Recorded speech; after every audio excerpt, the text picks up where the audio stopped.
Bien, queridos hermanos, me alegro nuevamente de estar con vosotros en esta mañana. En este caso coincide de que vamos a tratar una segunda parte de la vez pasada, o al menos continuar. Y estábamos hablando precisamente de un mundo tangible, pero un mundo tangible en el reino de los cielos, ¿eh?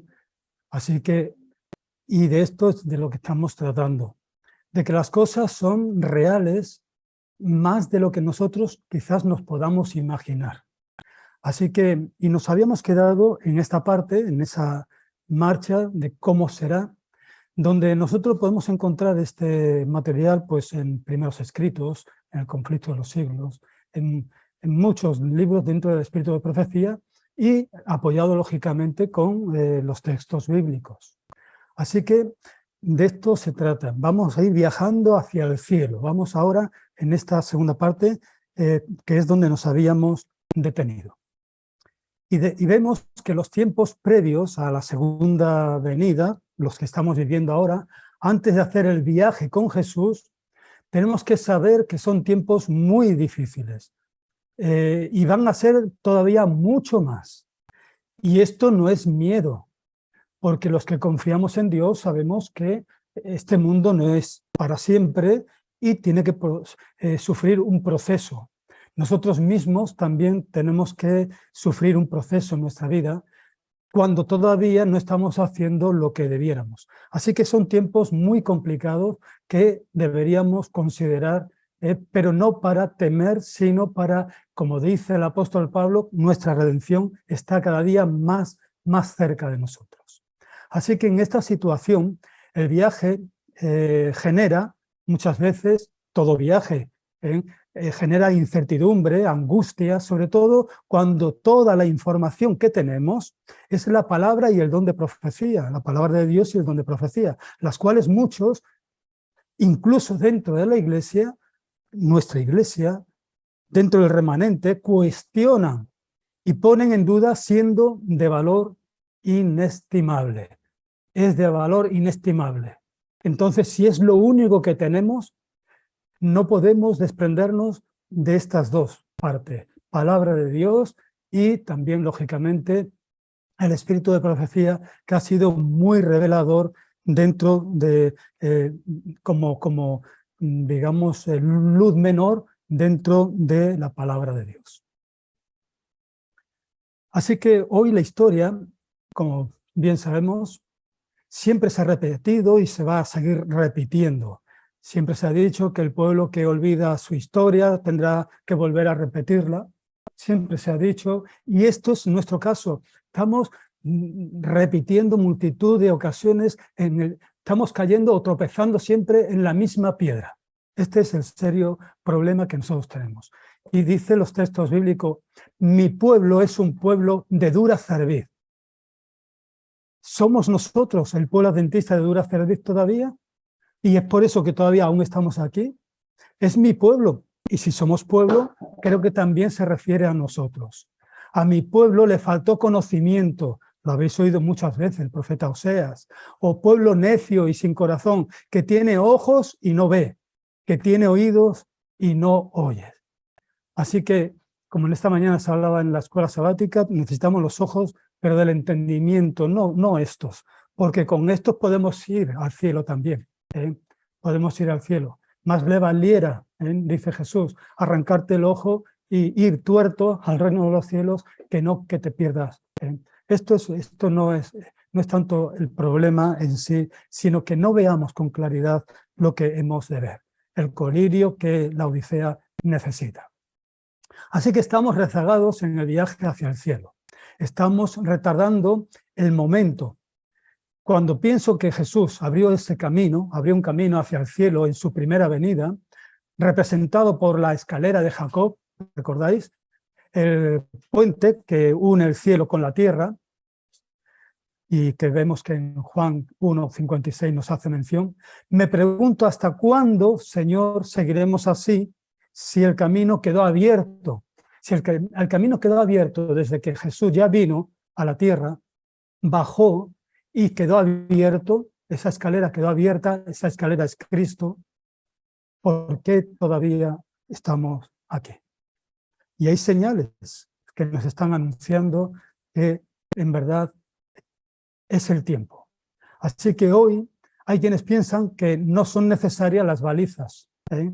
Esas señales que vemos, que ponemos en los coches, que vemos en la carretera, que vemos en los telediarios.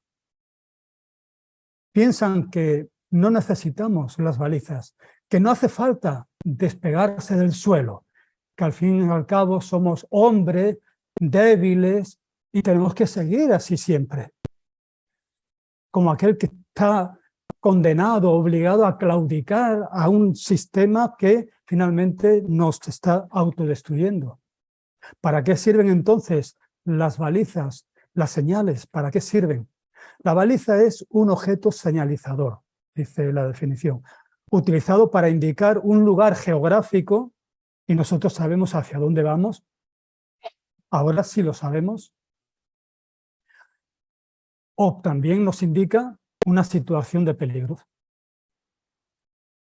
Pero fijaos que dentro de la Iglesia no dejan de haber esos gurús que constantemente, como maestrillos, intentan de alguna forma embelesarnos, distraernos y hasta incluso nos toman tiempo en sus especulaciones.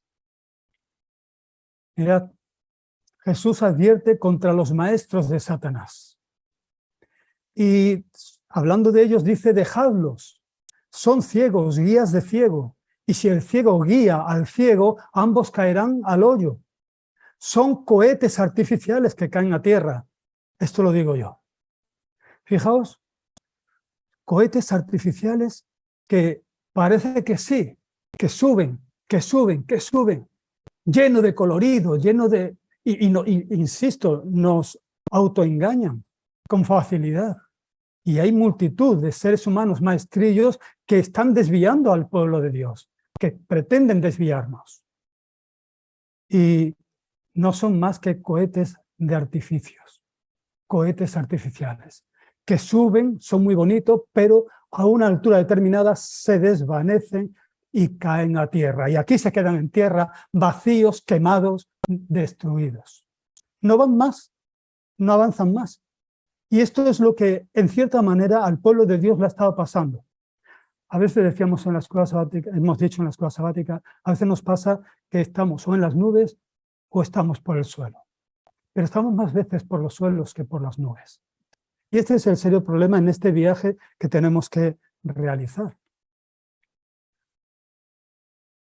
Los luminares de nuestros días, aunque sean pocos, son parásitos, son pocos, no son muchos, ¿verdad? Los que están haciendo, los que guerrean dentro del pueblo de Dios.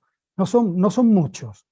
Siempre son los de dentro, más que los de fuera, aunque los de fuera también existen. Y también nos influencian y meten la confusión, la Babilonia, en nosotros. Así que los luminares de nuestros días, aunque sean pocos, son parásitos con nuevas técnicas de enseñanzas que circulan en nuestro medio y dicen que ellos no educan ni adoctrinan para no crear conciencia ni culpabilidad. Así que se nos acusa que como iglesia creamos conciencia y culpabilizamos al ser humano. Pero entonces el mismo Jesús lo hizo, la misma palabra de Dios lo hace. Adoctrina, conciencia, sentimiento de culpa lo ha puesto el Señor, para que nos demos cuenta de cuál es nuestra situación y para que cambiemos nuestra actitud. Y si son las doctrinas, son vitales para saber lo que hemos de hacer. Es decir, la Iglesia no tiene nada que decir, según dicen, pero los maestrillos que estamos diciendo, que surgen, y el mundo, que también educa y están educando, estos sí tienen mucho que decir. Y a estos no se les acusan nunca las leyes que salen sobre leyes, pero a nosotros se nos acusa de que enseñamos la verdad para, en todo caso, salir victoriosos en la prueba. Dice la palabra de Dios, ¿cómo pues invocarán a aquel en quien no han creído? ¿Y cómo creerán en aquel de quien no han oído? ¿Y cómo irán sin haber quien les predique? Es el apóstol Pablo en Romanos 10:14. Así que estas distintas filosofías que estamos mostrando, que estamos diciendo, que estamos hablando, que algunas de ellas ya las conocéis, que se oponen a la palabra, está confundiendo a los miembros con su pluralismo religioso, el pluralismo de nuestro tiempo, donde a veces nos encajamos, nos acoplamos al pluralismo y convivencia, pluralismo religioso, en contra o dividiendo en cierta manera la fe, dividiendo la fe. Así que ellos enseñan la no organización de iglesia. No hace falta iglesia. Dios está en todos. Tú eres el templo de Dios. Dios está en ti y tú no necesitas asistir a una iglesia. Cuidado porque, hermanos, esto es muy sutil. Se rechaza la enseñanza y el adoctrinamiento religioso, pero ellos hacen lo mismo. Insisto, si nosotros no lo hacemos, otros lo harán, y lo harán de otra manera y distinta, y no basado en la verdad. ¿Qué es educar? Es tratar de sacar el máximo provecho de las potencialidades intelectuales del individuo sin que éste pierda la objetividad. Esto es educar, sin perder la objetividad. ¿Y qué es adoctrinar? Es dar instrucciones a alguien sobre cómo tiene que comportarse u obrar. Así que no es nada malo la educación ni el adoctrinamiento. Nosotros lo que no hacemos nunca, no haremos, no lo hace ni el mismo Dios que nos ha dado libertad, crear conciencia. Tenemos una conciencia, pero no nos la impone. Nosotros podemos rechazar todo mensaje que venga a la conciencia. Y estas son algunas de las personas que hoy nos adoctrinan y que se les hace mucho caso y que los estampan, los lanzan por las vías, digamos, que tenemos comunicación, ¿verdad?, por las más media. Son personas que hoy nos adoctrinan desde distintos sistemas religiosos, incluso para extraviarnos de ese camino que nosotros hemos tratado de iniciar hacia el cielo. Fijaos, aquí tenemos uno que es muy querido y está siendo muy bien recibido y se le apoya, como ahora veremos. Fijaos lo que dice esto, hablando del texto y lo que vemos. Estamos hablando del texto bíblico, ¿verdad? El texto bíblico se interpreta por sí mismo dentro del contexto y dentro de la misma palabra. La misma palabra es la que nos da la solución a toda cosa que no entendamos dentro de un versículo. Sin embargo, dice este señor que lo que vemos en el texto, especialmente sus implicaciones, es lo que nuestra experiencia, nuestro sexo, nuestra posición social y nuestras afiliaciones políticas nos han condicionado a ver. Así que parece ser que nosotros interpretamos según lo que somos. Y si nosotros tenemos que interpretar la palabra de Dios de esta manera, quiere decir que saldrían millones y millones, como ya hay muchas, religiones y distintos pareceres. Y alguien de nuestras filas, de nuestros medios, apoya esta declaración y dice: es ingenuo creer que la lectura del texto bíblico es objetivo y neutro. Eso es absurdo. No dejamos de ser quienes somos cuando leemos y analizamos un texto, tal como señala el doctor que vemos ahí, John Eliot. Y eso lo dice un hombre que pongo solamente sus siglas. Guardaos de los perros, dicen Filipenses. Guardaos de los malos obreros. Guardaos de los mutiladores del cuerpo, porque nosotros somos la circuncisión, los que en espíritu servimos a Dios y nos gloriamos en Cristo Jesús, no teniendo confianza en la carne. Así que los que se guían por la carne, por lo que sienten, por lo que es su sensación, su sentir, por sus sentimientos, van muy mal encaminados. ¿Por qué? Porque nosotros tenemos solamente unas reglas fija y segura, que es la palabra de Dios. Tu palabra es verdad. Lo dijo Jesús mismo, el mismo Jesús nos lo dijo.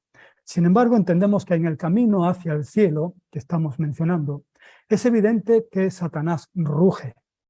como león rugiente, anda buscando a quien devorar, y va a por uno y al otro, porque los que hacen lucha contra el pueblo de Dios son parásitos que tenemos a nuestro alrededor constantemente. No se van por ahí a predicar, sino que lo hacen dentro.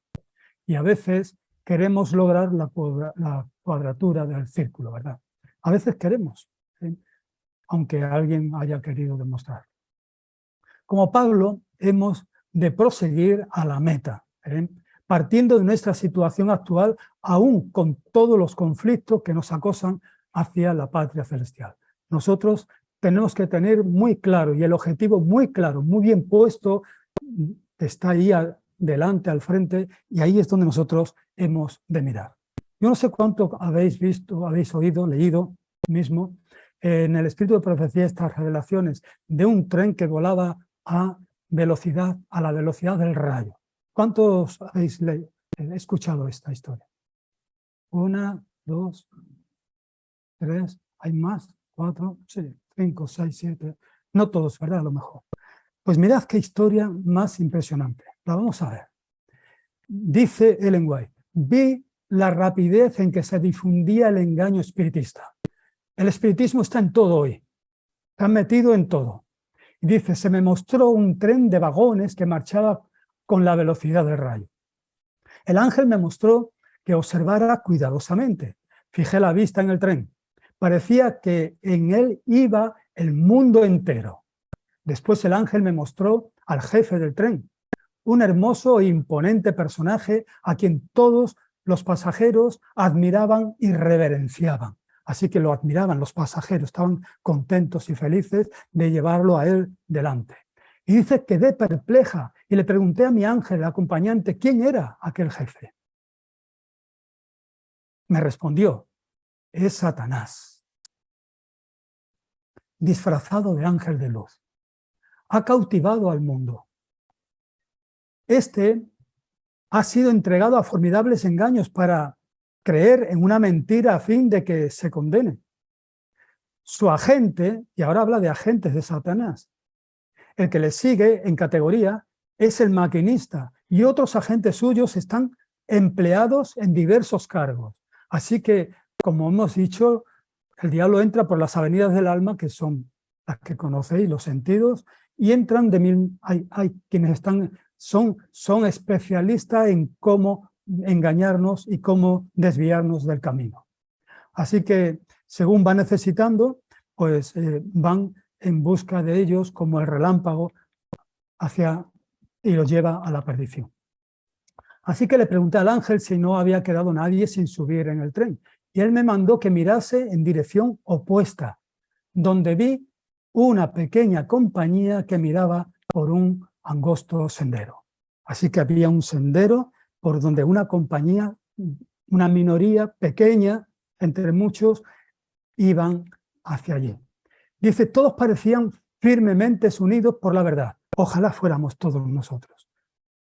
Aquella pequeña compañía daba muestra de fatiga. Claro que hay fatiga. No es fácil el camino, como si hubiera pasado por muchas pruebas y conflictos. Conocéis las pruebas, ¿verdad? Conocemos los conflictos. Y si alguno aún no lo han pasado, tendrán que pasarlo. En algún momento lo van a pasar.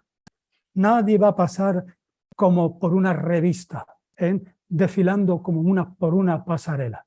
No, no nos engañemos. Si vamos al cielo, no será fácil. Y si vamos así, entonces no vamos a llegar. Porque entonces si vamos a una pasarela, nos quedaremos en las pasarelas de este mundo. Pero no habrá un pasadizo, no habrá una pasarela que vaya hacia el cielo.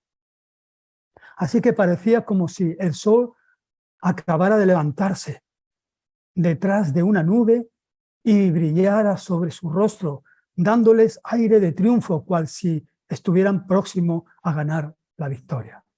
Primero es escrito en la página 266.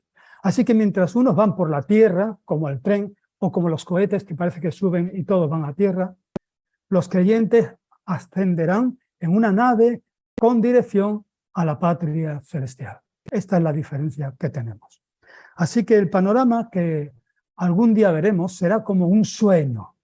Es como cuando Israel volvía del cautiverio. ¿Recordáis? Dice que era parecía que era como un sueño volver de nuevo a la patria, a la que habían dejado, de donde los habían sacado. Así que algún día será como un sueño cuando vayamos hacia el reino.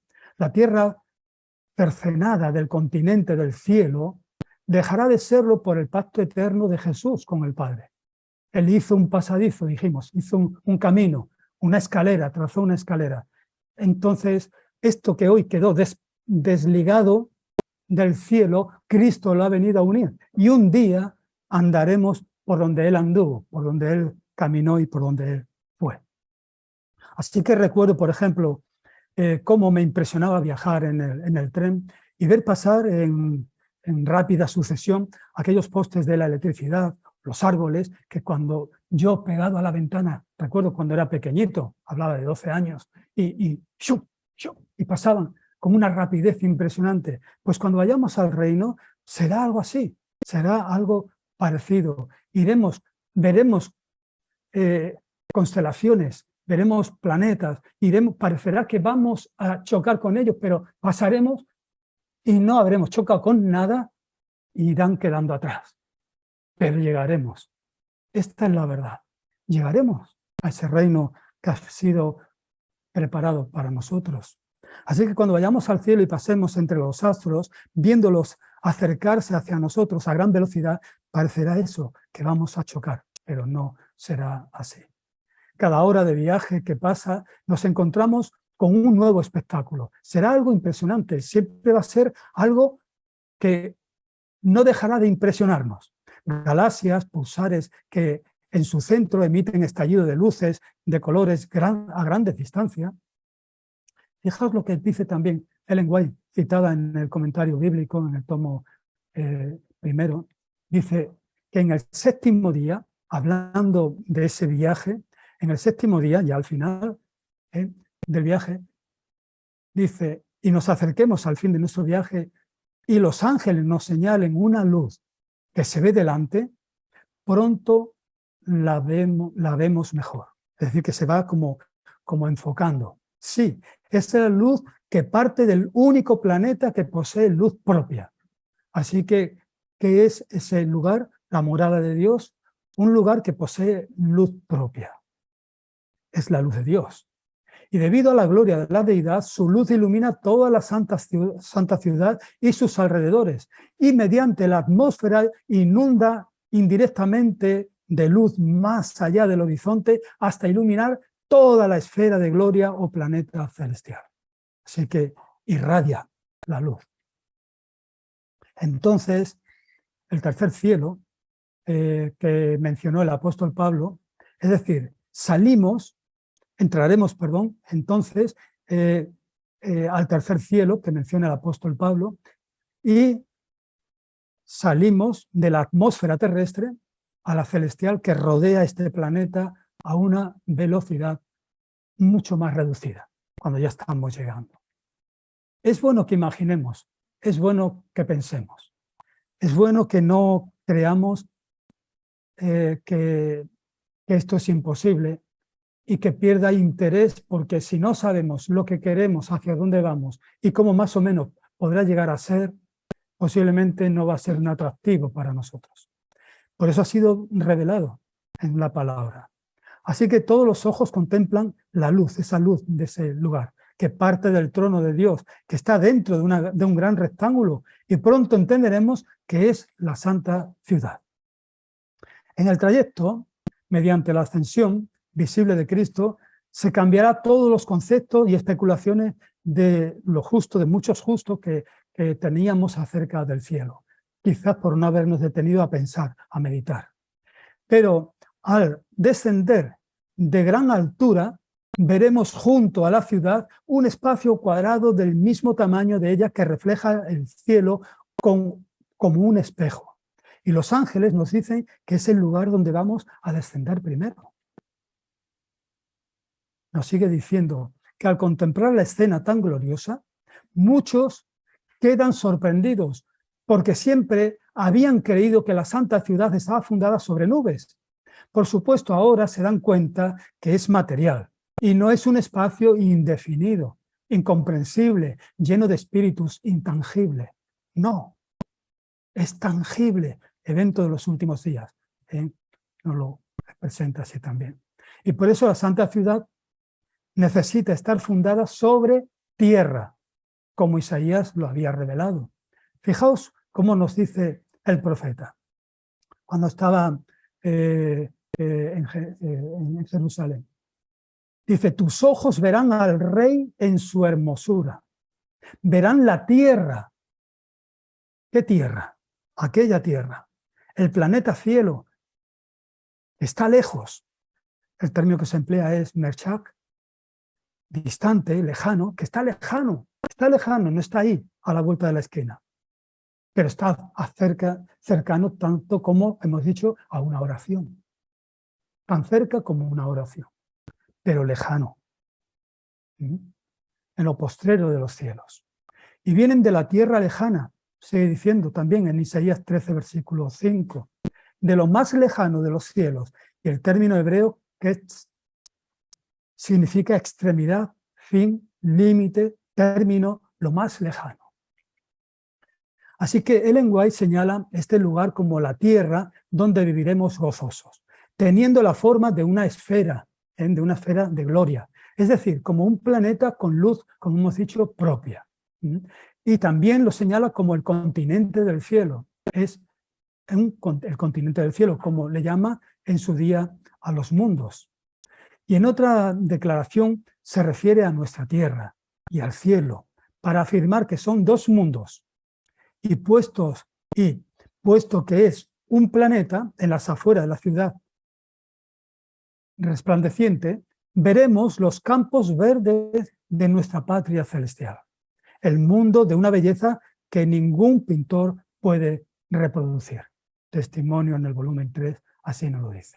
Así que aquel día Jesús nos recibe con gozo, ¿sabéis? Cuanto más nos acercamos, más veremos la ciudad de Dios, el santuario, la morada del Altísimo, la iremos viendo cada vez más cerca. Y Dios estará en medio de ella, dice el Salmo 46, versículo 4 y 5, sobre el alto y sublime edificio del trono, también en la sala del trono del Rey de Reyes, que está muy por encima de la ciudad. Así que, ¿dónde está esa morada de Dios? Pues sobre una torre en lo alto. Y allí los ángeles hacen que Jesús suba y baje. Y nosotros estaremos abajo. Estoy hablando en la parte de la ciudad celestial, a donde iremos primeramente. Y podremos ver la mayor parte de este altísimo edificio desde afuera de la ciudad, porque los muros que la rodean tienen solamente 144 codos, es decir, unos 65 metros de alto. Así que subido a la muralla o al muro, podríamos verlo. Por eso los redimidos se subirán, dice, sobre los muros al fin del milenio. En el fin del milenio, cuando la Nueva Jerusalén descienda a la tierra, se abra el monte de los olivos en dos y se haga una gran llanura y descienda sobre este lugar, ahí dice que nosotros podremos ver esos sucesos de ese juicio final. Podemos ver lo que va a ocurrir al fin de los tiempos con los impíos. Así que los 144.000, por otra parte, rodean a Jesucristo, al Cordero de Dios, formando un cuadrado perfecto. Primeros escritos lo dice, como lo era el altar del sacrificio en el atrio del santuario. Los profetas dijeron que la ciudad de Dios, la Nueva Jerusalén, dice que es el santuario. La ciudad de Dios, la Nueva Jerusalén, es el santuario y el tabernáculo de Dios con los hombres, lo dice el Salmo 46 que hemos mencionado. Y existirá eternamente. Nunca dejará de ser. Éxodo 15, 17 y 18. Ese es el eterno santuario que se le mostró a Moisés. Así que todos los redimidos y los millones de ángeles que nos trajeron a este lugar, cuando nos acercamos, ¿verdad?, al cielo, se unen, dice, ensanchando ese cuadro formado primeramente por los 144.000. Son esa última generación que vivirán en un estado glorioso que guardarán la ley, porque Cristo les estará dando todo el perdón que ellos necesitan, todo medio que necesitan para poder moverse en un mundo conflictivo, pero serán guardados de todo mal. Y a pesar de los millones y millones que lo forman, todos pueden ver al Rey Jesús. A pesar de que los 144.000 puedan ser millones de personas, a pesar de todo, dice que podemos ver los que estamos fuera de ese recinto a Jesús. Y aunque los redimidos viven en una naturaleza incorruptible, porque los redimidos cuando vayamos ya seremos de naturaleza incorruptible, se nota la gran degeneración de la raza humana de las últimas generaciones. Así que nosotros no somos como Adán, ¿verdad? Ni en su estatura, ni en la inteligencia, ni en la longevidad, en multitud de cosas no somos como Adán en ese momento, ¿verdad? Sino que nuestro cuerpo ha sido degradado a través del tiempo. Pero sabemos que eso no quedará así por mucho tiempo, iremos progresando poquito a poco. ¿Y qué es lo que veremos? Las escenas que presenciaremos es muy conmovedora, porque después de 6.000 años, estoy acortando mucho, después de 6.000 años de ausencia, los Adanes, los principales de todos los mundos, ven regresar al Adán del planeta Tierra. ¿Y qué sucede? Cuando se da la bienvenida a los redimidos en la ciudad de Dios, un grito de admiración y de triunfo llena los aires. Los dos Adanes, el que compró los derechos de Adán mediante su sangre y el Adán restaurado, están a punto de encontrarse. El Hijo de Dios está en pie con los brazos extendidos para recibir al Padre de nuestra raza. Eso será un encuentro maravilloso e impresionante, el abrazo entre los dos Adanes. Y fijaos más, fijaos lo que vemos aquí. Al distinguir a Adán las cruentas señales de los clavos, que esto no lo vio, no se echa en los brazos de su Señor, sino que se posterna humildemente a sus pies, exclamando, digno, digno es el Cordero que fue inmolado. El Salvador lo levanta con ternura y le invita a contemplar nuevamente la morada edénica. Cristo se dirige al trono donde en la base dorada de este alto edificio los ángeles forman una nube que lo eleva verticalmente hasta la sala del trono del Rey de Reyes, como decíamos anteriormente. Pero va a haber ese abrazo, va a haber ese encuentro representativo, de alguna manera, Adán representando a la raza caída y Jesucristo representando a la raza redimida, pagada, con un alto precio. Así que en este momento es muy especial para Adán y Eva. Por centenares de años habían podido ver el huerto del Edén, lo vieron de lejos, el árbol de la vida, pero sin poder acercarse a él por causa de la desobediencia. Y ahora no solo están junto al mismo árbol, aunque mucho más grande que el que conocieron en el Edén, sino que también el Salvador les ofrece un futuro con amor eterno. Y Juan vio este momento en visión, vio la gran multitud, la cual nadie podía contar, de todas las tribus, lenguas, pueblos y lenguas, que estaban delante del trono, y escuchó el canto más sublime del programa de redención de los salvados. Sus palabras decían: la salvación pertenece a nuestro Dios que está sentado en el trono y al Cordero que está con nosotros aquí, en la base del trono. Y todos los ángeles estaban en pie alrededor del trono y adoraron a Dios diciendo: amén. La bendición y la gloria, la sabiduría y la acción de gracia y la honra y el poder y la fortaleza sean a nuestro Dios por los siglos de los siglos. Amén. Así que, y después de esto, ¿qué sucede? Las bodas del Cordero. ¿Qué es lo que va a ocurrir allí en esas bodas? No será como nos podemos imaginar una boda de aquí de la tierra. Allí Jesús dijo que no volvería a tomar del vino, del fruto de la vid, hasta que lo bebiera puro. en el reino de los cielos. Y allí correrá ríos y nos llenará y nos alimentará. No sabemos cómo será, pero será impresionante ese reencuentro porque finalmente estamos celebrando las bodas que ya se habían celebrado anteriormente en el cielo antes de que Cristo bajara a recogernos. Así que haremos una visita a los alrededores de la ciudad de la Nueva Jerusalén, aquella que Jesús dice que fue a preparar una ciudad, ¿verdad?, para nosotros. ¿Cómo será lo que ha ido a preparar? Un día lo veremos. Conoceremos las moradas que Jesús nos está preparando, como decimos, y a pesar de nuestra transformación, nos conoceremos.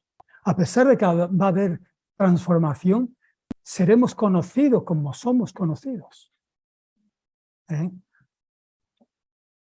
Tendremos un carácter transformado antes de ascender a los cielos. Esto también ocurrirá. La última generación, como hemos dicho, será sellada y pasará de vida a vida. Ellos no van a pasar por la muerte. Nuestro carácter no será transformado.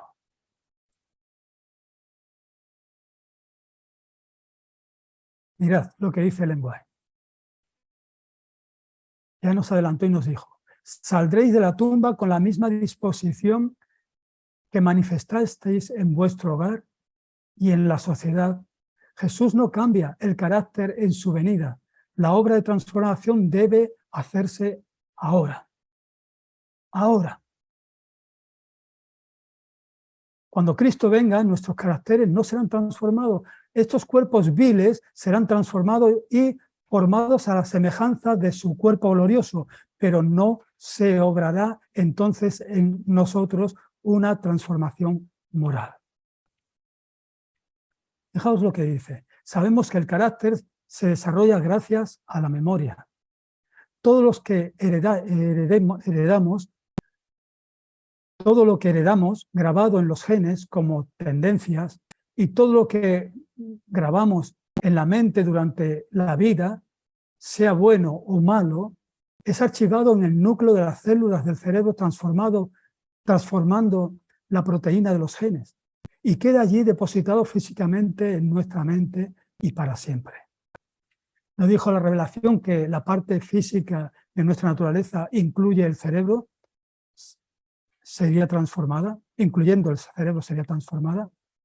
Sí, pero no completamente, porque por un tiempo nuestro cuerpo incorrupto se verá con menor altura que la de los que tenían los antediluvianos.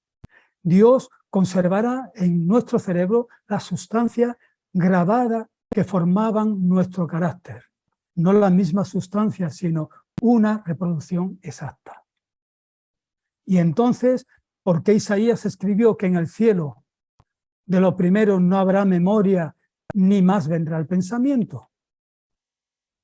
Mirad, en primer lugar, el hecho de no recordar algo no significa que fue borrado del cerebro.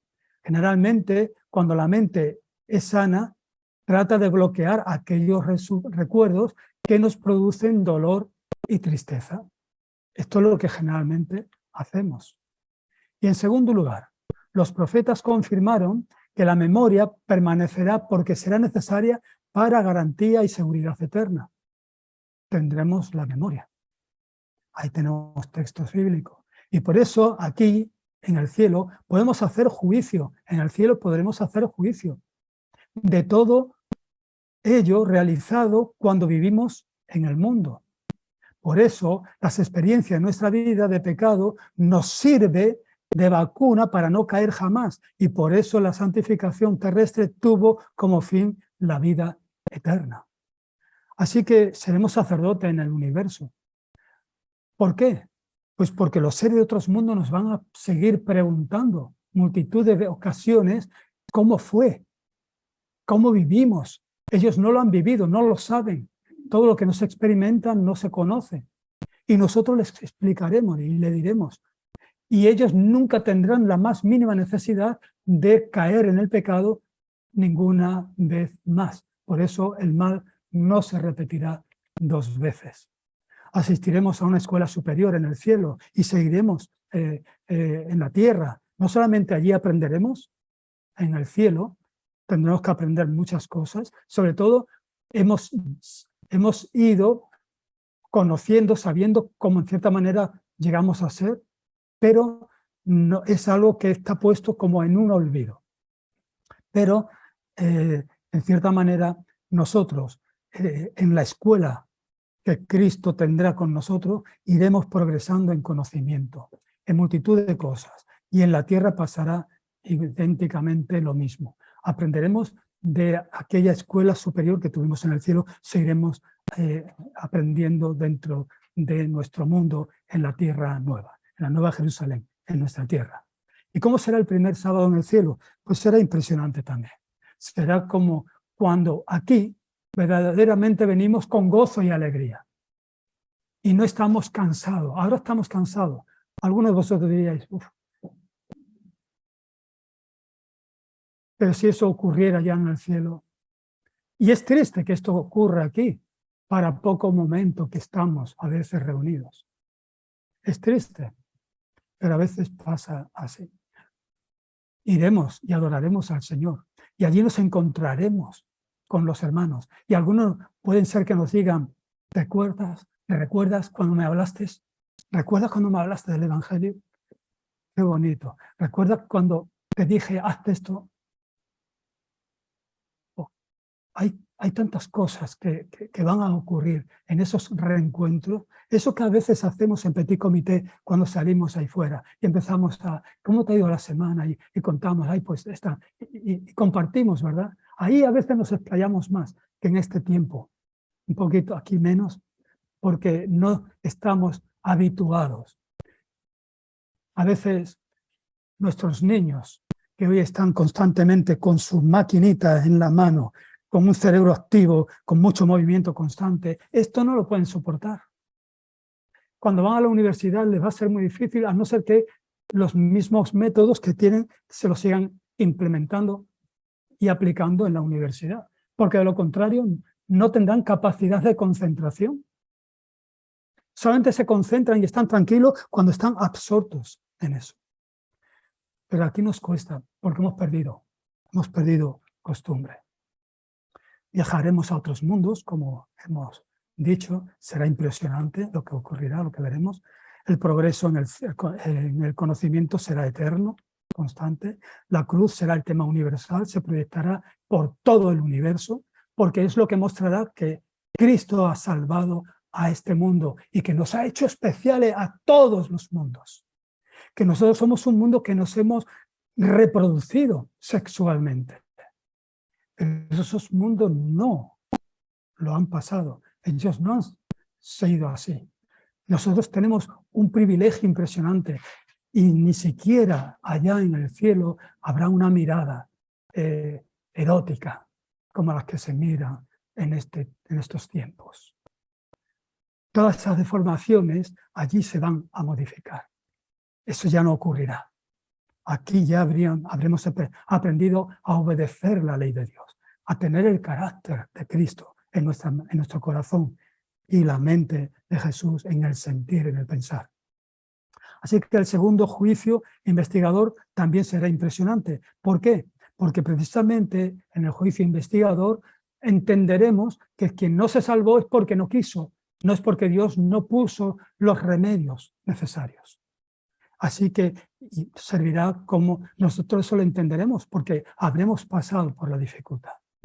Y luego será pues la tercera venida, que Jesús viene a la tierra, será el descenso de la santa ciudad a la tierra y será la coronación final, la final de Jesucristo aquí en la tierra nueva, en la tierra donde ya moraremos finalmente por siempre. El juicio de los impíos es después y podremos ver y observar aquellos que vienen contra nosotros que serán destruidos por medio ¿de qué? Del fuego, del agua, ¿por medio de qué? Caerá fuego del cielo y serán destruidos. Y lo entenderemos. Y no habrá sufrimiento porque en el cielo, en ese estado glorioso, no hay dolor, ya no hay llanto, no hay muerte. Ya no. El que quiso lo hizo y el que no lo quiso lo entendemos. y hemos aprendido durante un milenio todas esas cosas, para luego no sentir ninguna tristeza ni dolor. Pues que el Señor nos bendiga. Cristo va a hacer nuevas todas las cosas.